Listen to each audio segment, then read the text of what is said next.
Hare Krishna friends, ఈ వీడియోని like and share and subscribe చేయండి. కంచి కిషోర్ బాబు అంతే, కంచి కిషోర్ బాబు యూట్యూబ్ ఛానల్ని వైరల్ చేయండి. దేశానికి ప్రధానమంత్రి కావాలి నా సంకల్పం. ఎవరికైనా ఉందా? మనకి మందు తాగడం, పిల్లాన్ని తిట్టడం, తల్లిని తిట్టడం ఏమన్నా అలవాట్లు అనేవి.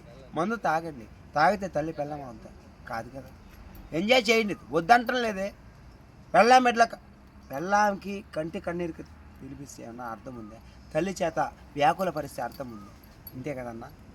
తల్లి బెల్లం సల్లంగా ఉంటే మొదలు లోకమంతా సల్లంగా ఉన్నట్టే కదా అన్న. అంతే, దీన్ని కట్ చేసి వాట్సాప్ చేయండి.